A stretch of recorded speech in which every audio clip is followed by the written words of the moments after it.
حلقة لذيذة كلها ألوان وكلها عرايس وكلها حاجات لعب جميلة، كلها معمولة عائلة العرايس، عيلة حبت فكرة إن هي تعمل عرايس ملونة وجميلة وسعيدة ولذيذة وتقدم حاجات للأطفال بشكل جميل. فهم ضيوفنا النهاردة في باب رزق. أهلا وسهلا، أهلا وسهلا بحضرتك، اتفضلي. سهلا، كل سنة وانتم طيبين. حضرتك طيب. ايه الحاجات الحلوة دي؟ تعالي كده حاجات جنبي كده على شوية قدنا عشان شوية. عشان تشرحي لنا. ده حاجات جميلة. شكرا. ده معمولة من ايه بقى؟ معمولة كروشيه بخيوط قطيفة. صوف، قطيفة. مش صوف، لا، اه، بنعملها خيوط قطيفة علشان بتكون أنعم بكتير من الصوف. انعم. مم. الفكرة جات لك ازاي انك انت تعمليها بدل الصوف يبقى بخيوط قطيفة؟ الفكرة جت بالصدفة، يعني أنا كنت بادئة يعني زي أي حد جواكت وبلوفرات وبتاع. بعد كده نزلت السوق، اكتشفت بقى الخيوط سبتي القطيفة. كل الكلام ده؟ اتجهت لده. اتعلمتي الكروشيه من ماما؟ يعني هي ماما الأساس. اول المدرسه الاولى. بالظبط. فدي الحاجه الجميله انه حضرتك اول حاجه علمتيها الكروشيه وهي صغيره، يعني بدل ما اه تجيبي لها لعبه كنت بتقعد تلعب بالكروشيه. بتلعب احكي لنا بقى. بالكروشيه. حاولت عشان هي تعمل جوانتي ولا شرابات ولا كوفيه. كان كوفيه بتمشي معاهم، بس الاكتر من كده ما كنتش عايزين. وحضرتك منين اصلا بقى؟ انا روسيه. روسيه. اتعلمت أيوة. العربي ده منين؟ لا، وعربي عربي يعني طبعا.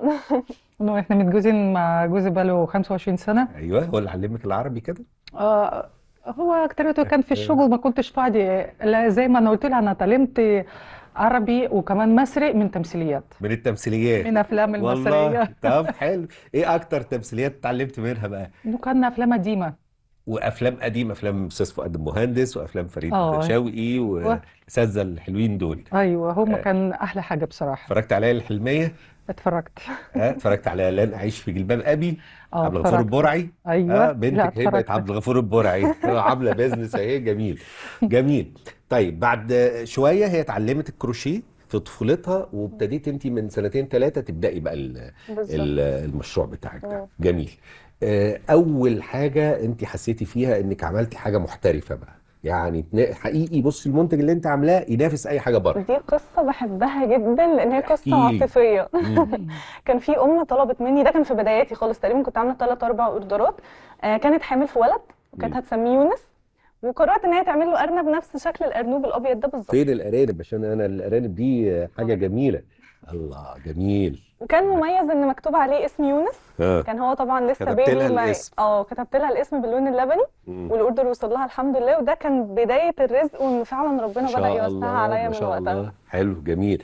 من هنا قررتي تعملي مشروعك. بالظبط. قولي لي بقى، يعني انت محوله لهم البيت ورشه، مش كده ولا عملتي كان ايه؟ في زمان. الأول كان كان كده زمان. اه. دلوقتي ايه؟ دلوقتي عملت انا مكتب خاص بيا، بقيت بشتغل كويس، يعني. برافو عليك. باباها الحمد لله. شجعها عشان تعمل بره. طبعا ببابا، يعني عشان من غير بابا آه. ما كنتش هعمل حاجه. احكي لي بقى بابا عمل ايه في حياتك. اوكي. مهم جدا ان احنا بما اننا بنعرض النهارده قصه عائليه لمنتج مصري جميل، بالظبط. نعرف بقى دور زي ما عرفنا دور الام. مهم. علمتك الاب بقى.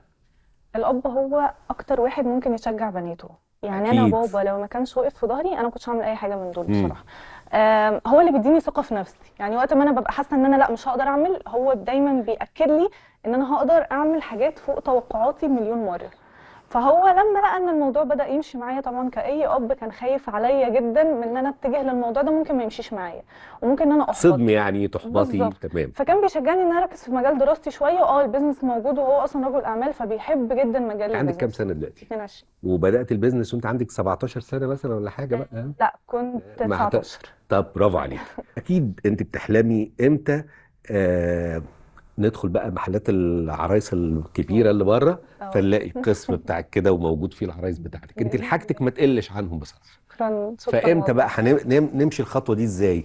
احنا باذن الله بقالنا فتره ماشيين في الخطوه دي، ان مم. احنا اولا الحاجات بتاعتنا لازم يبقى عليها الليبل المكتوب عليه ميد ان مظبوط. ايجيبت، تمام. معاه البراند بتاعنا، دي مم. حاجه لازم تطلع بيها. على كل لعبه كل مكتوب. قطعه من هنا هتلاقي حلو. فيها التيكت، دي التيكت جميل. بتاعها اهي تحت.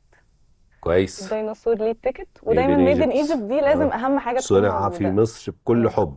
هو حلو بكل جدا. حب بصراحه. ال- الحاجات دي انت لسه ما عملتيش الشخصيات بتاعتك، انت لسه عامله شخصيات. لا انا في شخصيات زي بتاعتنا، ايه بقى دي زي مثلا الارنوب. ده من الأرنوب الحاجات اللي بتاعك احنا انت، مشهورين ده بيها. ده شغلك كتصميم يعني. احنا في تصميمات وفي بيبقى حاجات اوريدي انت دي طبعا العزيز بوجي. بوجي. اه فمفيش كلام، عزيز بوجي ده يعني ايه؟ بس ده الباترون بتاعنا. يعني مثلا الاسد ده الباترون بتاعي انا اللي كاتباه. مم. عندنا حاجات وشخصيتك شخصية. يعني حاجتك اه بتاعتك انت. اه بالظبط. عندك كم حاجة تصميم من تصميم بتاعك، شخصياتك انت مش شخصيات مقلدة؟ يعني كتير يعني. لا لا كتير قوي ايه دلوقتي. بقى؟ مش في بحسبهم حاجات مش بصراحة لان موجود. وده ده وده مثلا ده مم. اسمه والفيل ايه؟ ده انت فلافيلو. هو مسمياهم ده بقى فالفيلو. مسميهم فلافيلو. طبعا. هو ده اوريدي شخصية موجود فلافيلو. منها بالقماش، بس اه الناس بتفضلها بالصوف اكتر واحنا او اللي عاملينه. بالقطيفة يعني. حلو هو قوي ده اللي بس عمل فلافيلو. الباترون الباترون عليه. برضو ده من تأليفنا. فلافيلو. وعمل والارنب اسمه ايه؟ الغزالة دي. الارنب ارنوب يونس معروف يعني. مم. الاسد ده اللي كانت عايزاه برضو كانت اختها حامل، مم. واختها على طول بتصحى منكوشه، فحبت ان هي تعمل لها اسد منكوش. تخوفها يعني ولا ايه؟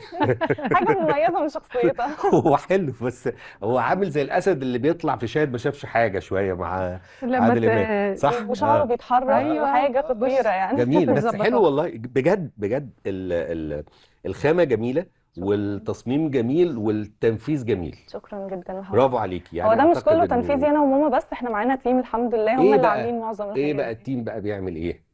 جبتي التيم مين بقى بعد كده انا يشتغل جبت معاك؟ ناس كتير. اه عندنا ناس في المنصوره وفي دار السلام وفي سلام، فيصل. تعملي ازاي ده؟ ده بتعامل معاهم برضو من النت، ببعت لهم الديزاين اللي انا عايزاه كويس. بالخامه بتحديدات اه المقاس، وهم بيبداوا يشتغلوا.